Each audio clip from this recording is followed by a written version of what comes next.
Salip homenageia Esperança Garcia, mulher negra escravizada, que em 1770 escreveu uma carta e se tornou símbolo da resistência da mulher negra piauiense.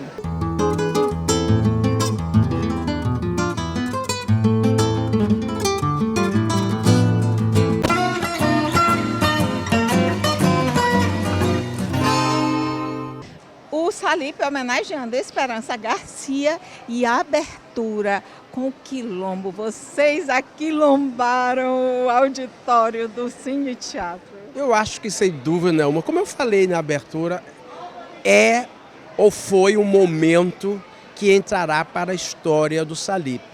Não só por ter homenageado a companheira doutora, como eu falo sempre, Esperança Garcia, que se torna, sem dúvida, um grande ícone, um grande signo e uma referência de identidade piauiense, e com a presença das companheiras quilombola, Tina Ribeiro, Chitara Souza e Zezé Mota.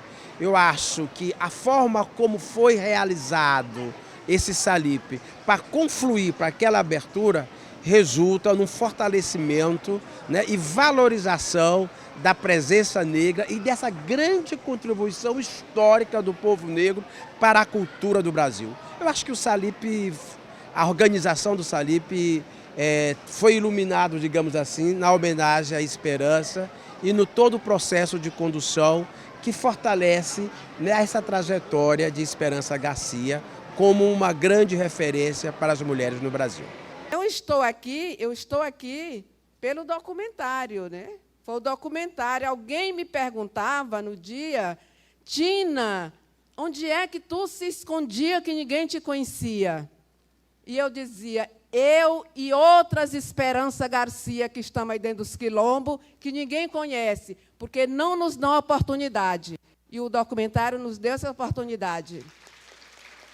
O que estudar e ir para a universidade é conseguir ter o ingresso, sabe? É conseguir ter o ingresso para que você possa entrar e sentar em qualquer cadeira que você quiser. Era isso que Sueli dizia para a gente. Então, hoje está na Universidade Federal, que quando a gente chegava na casa dela, ela dizia, ó, vocês fiquem bem aí, tem comida, tem cuscuz, façam aí, se viram, que a casa agora é de vocês. Eu estou indo dar aula, porque era a paixão dela.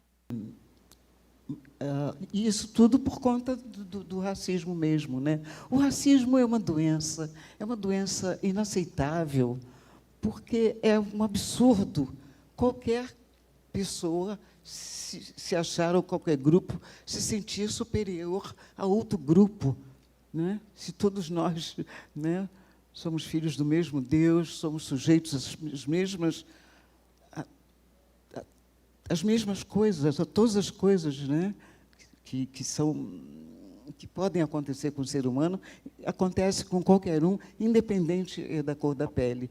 Professor Luiz Romero, fala aí da organização e do 21º Salip. O que está essa movimentação, como é que ela está? Olha, eu vou começar por uma frase muito curiosa, belíssima, envolvendo o Neto Ceará e todos que fazemos o Salip. Se nós soubéssemos, se nós tivéssemos consciência que era impossível, nós não teríamos feito. Porque é muito complicado, mas é prazeroso. Dormimos pouco, nos preocupamos muito, mas olha, digo para vocês, ver o outro, ver o Piauí de modo diferente, nessa organização do Cine Teatro, até aqui este espaço, Letras e Expressões, bate-papo literário, mais de 200 obras sendo lançadas aqui, é algo inominável, de bom, de prazeroso. Então, a organização, o público piauiense, o estudante do fundamental, do médio e superior, o pesquisador, o curioso, até aqueles que não gostam do salão, eles vêm, observam tudo e vão falar mal. Isso é uma beleza, isso é ótimo. Então eu convido todos, né? E tem o próximo ano. Este é que é maior esse do próximo ano é maior do que este. Olha os dois pronomes demonstrativos aí. Esse do próximo ano é maior do que este que estamos. É um prazer muito grande. Obrigada. Dicas de uma boa leitura. Oi, né, Ceará? Fala aí das mediações que você tem feito. Tem muita publicação piauiense interessante, né? Fala aí de algumas. É muito prazeroso a gente estar aqui diante de um público maravilhoso e fazendo esses lançamentos de livros, de obras do Piauí. Vamos apresentar uma obra chamada Ipiranga 60 anos, que conta a história da cidade, a história do povo. Um livro maravilhoso. E para a gente que está fazendo esse trabalho, participando desse projeto, só nos deixa muito felizes e orgulhosos do Piauí produzir tanta cultura nesse momento. Daiane Rufino, jornalista, escritora e professora, está aqui lançando um livro sobre a cidade de Ipiranga do Piauí. Fala aí, Daiane, como é que foi a organização do livro? Ele é resultado de um projeto coletivo desenvolvido ao longo do ano de 2022. Envolveu 37 autores, todos nascidos, pessoas de Ipiranga do Piauí. Então a gente idealizou esse projeto no final de 2021 e abrimos um edital com apoio da Secretaria Municipal de Educação para que quem da cidade quisesse contar a história nesse marco de 60 anos, mas que a própria população, a própria comunidade dissesse o que nós queremos falar, o que nós queremos contar. Né? Então houve uma mobilização muito interessante, recebemos muitas propostas de textos, foram selecionados 30 textos que se transformaram em capítulos, né? E esses capítulos depois foram compilados em um livro lançado agora, né, final do ano passado, lá em Ipiranga, e aqui em Teresina, em nível estadual, estamos lançando agora. Fala de uma história bem interessante de Ipiranga. Então, Ipiranga é a terra do doce e também a terra do artesanato. Então, assim, um dos capítulos do livro, a gente fala sobre como foi que surgiu essa tradição do doce de buriti. Então a gente conta a história de mulheres antigas que, aproveitando as frutas dos quintais, faziam doces deliciosos. E isso foi evoluindo. Hoje a gente vê uma produção interessante de doce no Piauí em termos de economia. Então a gente conta muitas histórias lá, a gente traz lendas, traz histórias de pinturas rupestres na zona rural da cidade. O livro traz biografias, né, da biografia, por exemplo, do primeiro padre que atuou na cidade por 40 anos. Então, assim, Ipiranga, ela está localizada na região de Picos e Oeiras.